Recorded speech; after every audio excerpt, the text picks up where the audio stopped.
Welcome to the Pizza Bros podcast. This is episode 39, All Alone. 4 p.m. Thursday. The alarm on Riley's phone rings, and rings, and rings, but Riley is nowhere to be found. Slowly, a pile of laundry on his stained old couch moves begrudgingly. From under the laundry, a disinterested moan rises. 5 more minutes, Dad, Grumbles a sleepy voice, but the alarm continues to ring. 5 more minutes! Yells the now irritated voice, but the alarm doesn't cease its call. Fine. Yells Riley from under the mound of dirty clothes. He pushes the laundry off him and rolls off the couch onto his 2 feet. He picks up the phone, turns off his alarm, and sees a notification on his screen that reads, Thursday the 25th, rent due in 6 days. Rent again? Riley complains loudly. He walks to his window to see what kind of day it is. He pulls back the light-blocking curtains and is momentarily blinded by the light of day. He puts his hands over his eyes and hisses at the bright white light. As Riley's eyes adjust, he can see that there is no less than a foot of fresh snow on the ground. Oh, great. We're gonna be busy tonight. As if work wasn't already a pain. Whatever. He grumbles aloud to himself. Riley gets ready for work. He pulls his hair into a ponytail, digs a mostly clean uniform out of his pile of laundry, and puts it on. Riley heads to the front door of his hoard house and pushes the snow off of his car with a broom. He starts the car and heads down the snow-lined street to work. As Riley drives towards Pizza Bros, he is struck by the lack of traffic on the road. Where is everyone? He thinks. Maybe they're all inside because of the snow. It's not really that bad out. Aw, dang. We're gonna be so busy tonight. Ugh. Complains Riley loudly to himself. All the drivers are gonna call out too? That means I'm gonna have too many pizzas to deliver? Not enough drivers? And all the orders are gonna be late. And Ed's gonna yell at me like it's my fault that no one wants to work in the snow. Ugh. Maybe I should call out too. Riley continues to himself. I don't get paid enough for this. Riley, too busy complaining to himself, arrives at Pizza Bros before he can call out. As he pulls into the Pizza Bros Plaza, the sun sets behind a very gray cloud. Riley is confused by what he sees. What's going on? He asks as he sees that all the lights are off at every business in the strip mall. Was there a power outage? This is weird, Says Riley as he notices that the only car in the parking lot besides his is the snowplow truck cleaning the plaza. He parks his car and considers the possibility of his car getting plowed in. This snowplow dude better not pack snow around my car. I don't want to be stuck sleeping here like Ed. A cold wind hits Riley in the face and his complaints are replaced by a wet, bitter cold that chills him down to the bone. Riley hustles towards the front door of Pizza Bros to get out of the snow. Man, it's cold. He mutters to himself as he fights against the storm. Riley reaches the front door, but as he grasps the handle, he finds that it is locked. What the? He asks aloud and shakes the handle.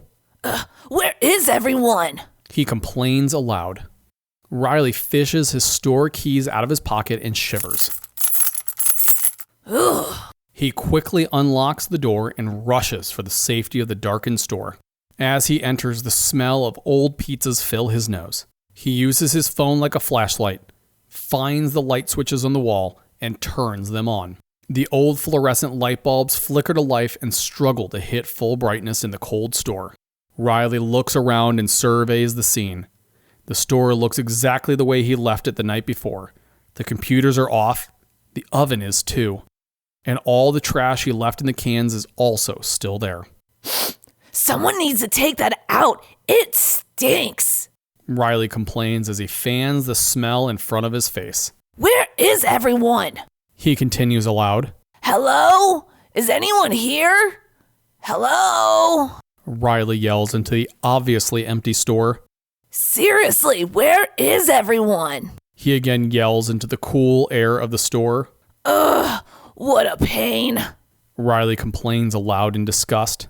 Tired of being cold, Riley heads to the thermostat on the wall to turn on the heat. He finds the thermostat locked in a plastic box. Yeah, like this plastic is gonna stop me. He laughs to himself. He grabs a pizza slicer and pops the plastic box open. Told ya. He brags aloud to no one in particular. Riley pushes a few buttons on the thermostat touchscreen, but nothing happens. He pushes a few more, and still nothing. Ugh, so stupid. He says as he throws the pizza slicer across the room in frustration. The slicer lands on the floor, and the sound of scraping metal fills the void in the waiting quiet of the store. Riley, now even more irritated than normal, decides to figure out what is going on. First, he calls Ed, but he only gets his voicemail box. Hey, it's Ed. I'm probably at work or heading into work, so just call me at the store. His voicemail greeting states, followed by a loud beep sound. Riley hangs up and says aloud, If you were at work, I wouldn't be calling you. Riley dials the next number in his phone and gets Beth's voicemail. If you're leaving me a voicemail, it better be worth my time to even check, says Beth, followed by the same irritating beep sound. Riley sighs in frustration.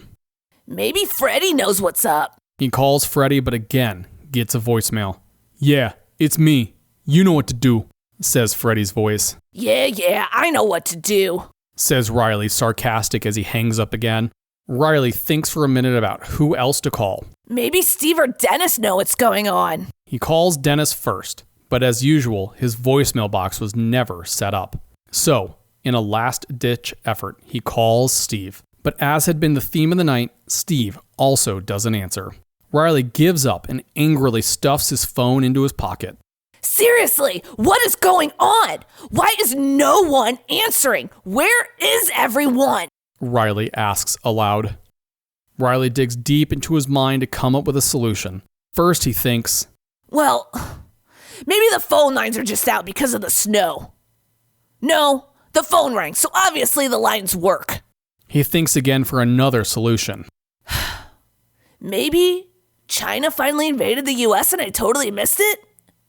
No, that's stupid. Suddenly, Riley remembers the movie he watched the night before. It's the zombie apocalypse!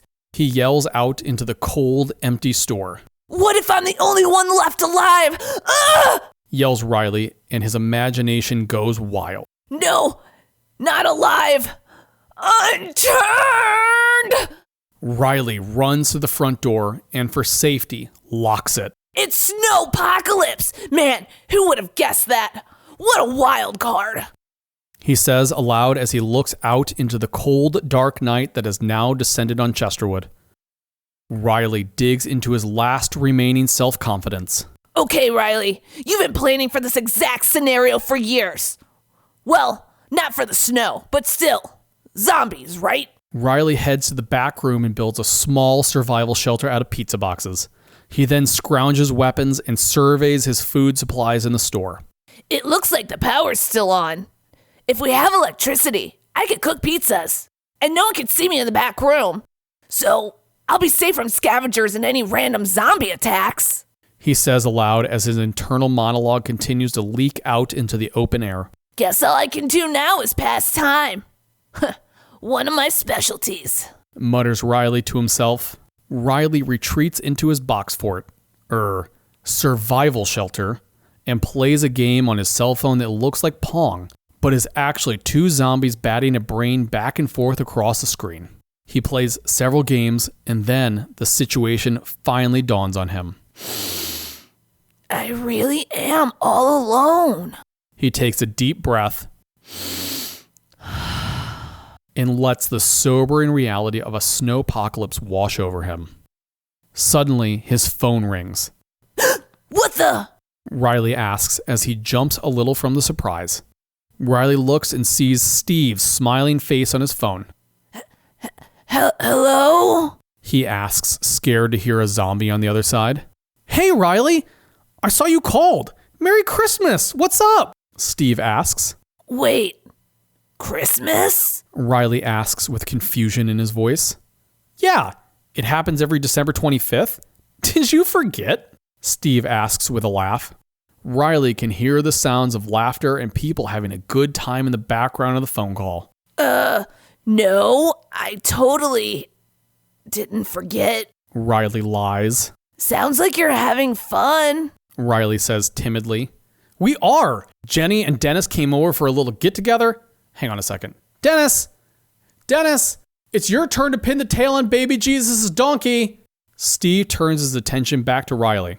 I don't live too far away from the store. You can come over if you want, declares Steve. No, I don't know, maybe. I'll text you my address. I don't want you to be alone on Christmas, says Steve, who is suddenly distracted by Dennis. Oh, Riley, I gotta go. Dennis is about to pin the donkey's tail on Jenny. Hey, stop, says Steve as he hangs up his phone. Riley looks off into the distance as he realizes that he is all alone on Christmas. A few moments later, Riley's phone makes a sound and he sees Steve's address. Riley then looks around at his box fort and ponders his situation. I can go home and go back to sleep. He says aloud. Or I can go to Steve's house. He continues. Riley makes his decision to not be alone. He turns off the lights at Pizza Bros. He gets in his car and drives to Steve's apartment. Riley knocks on the door and Steve answers. Merry Christmas! Come on in! The end.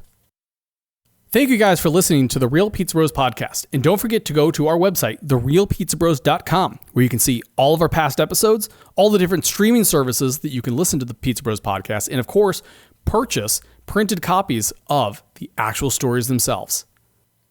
And you can listen alone or with someone else. And remember, if you don't listen, we'll have 0 audience. And we'll be all alone. That's really depressing, Riley. That's my life. The end.